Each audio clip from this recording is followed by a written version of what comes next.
নমস্কার বন্ধুরা, আশাদের খোঁজে রান্নাঘরে আপনাদের স্বাগত জানাই। আজ আমি রান্না করব, দেখুন এই চারাপোনা। আমি চারাপোনা আজকে রান্না করব সর্ষে বাটা আর কাঁচা আম দিয়ে আচারি চারাপোনার টক ঝাল রেসিপি। আপনারা দেখুন আমি কিভাবে রান্না করছি। আমি গ্যাস অন করে দিলাম, মাছগুলো ভেজে নেব।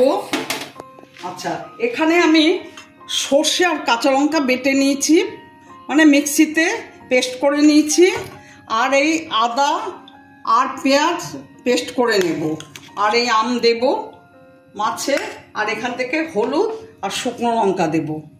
এখন আমি সর্ষেটা ঢেলে নিচ্ছি, নিয়ে বাকি পেঁয়াজ আদাটা বেটে নেব।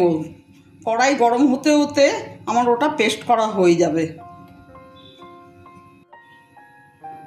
কড়াই গরম হয়ে গেছে, সর্ষের তেল দিয়ে দিচ্ছি। আদা পেঁয়াজ বাটা হয়ে গেছে, আর এখানে তো সর্ষে আর কাঁচা লঙ্কা আগে পেস্ট করে নিয়েছি। এখন তেল গরম হয়ে গেছে, মাছ ছেড়ে দেব।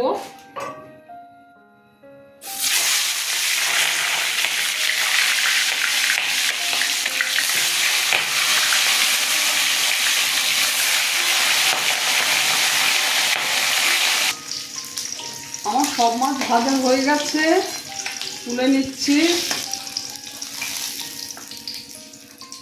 শুকনো লঙ্কা ফোড়ন দিয়ে দিলাম।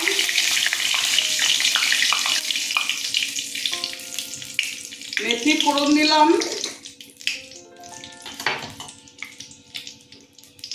আর পেঁয়াজ ফোড়ন দিলাম।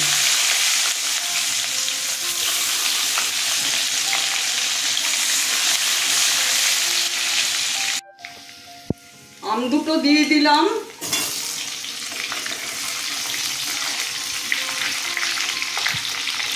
পেঁয়াজ বাটা দিয়ে দিলাম, আদা আর পেঁয়াজ।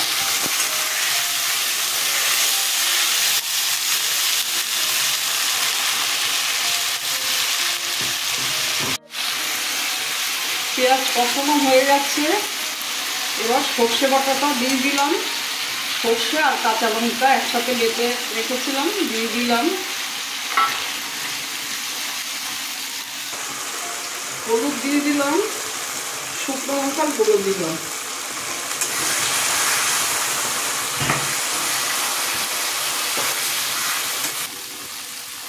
আন্দাজ মতো নুন দিলাম।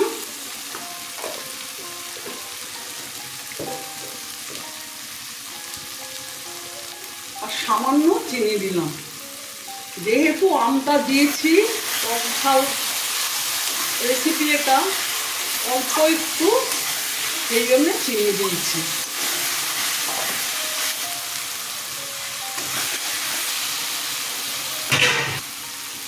মশলা কষানো হয়ে গেছে, জল দিয়ে দেব।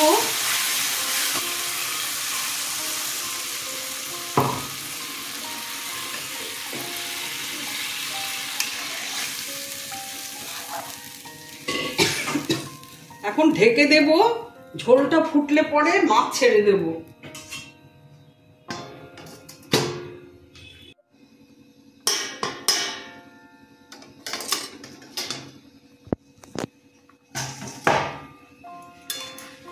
ঝোলটা ফুটে গেছে, মাছগুলো এবার ছেড়ে দেব।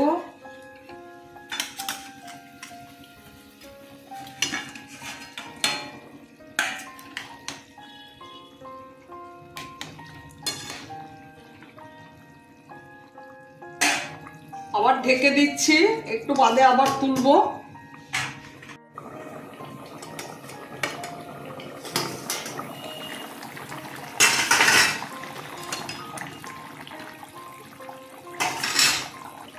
ধনে পাতা দিয়ে দিলাম।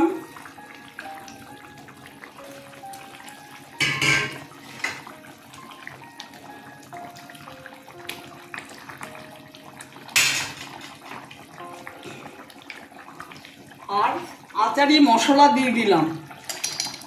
ধনে জিরে শুকনো লঙ্কা ভেজে গুঁড়ো করে রেখেছিলাম, দিয়ে দিলাম। এইভাবে করে খেয়ে দেখবেন, চারাপোনা খুব ভালো লাগে খেতে। আমার ভিডিওটা যদি আপনাদের ভালো লেগে থাকে প্লিজ একটা লাইক শেয়ার অবশ্যই সাবস্ক্রাইব করে দেবেন। আর আপনারা এইভাবে চারাপোনা রান্না করে খেয়ে দেখবেন, খুব ভালো লাগবে। আপনারা ভালো থাকবেন, সুস্থ থাকবেন। আমি এখন গ্যাস অফ করে দেব। আমার ভিডিও দেখার জন্য ধন্যবাদ। একটু বাদে সার্ভ করে দেব।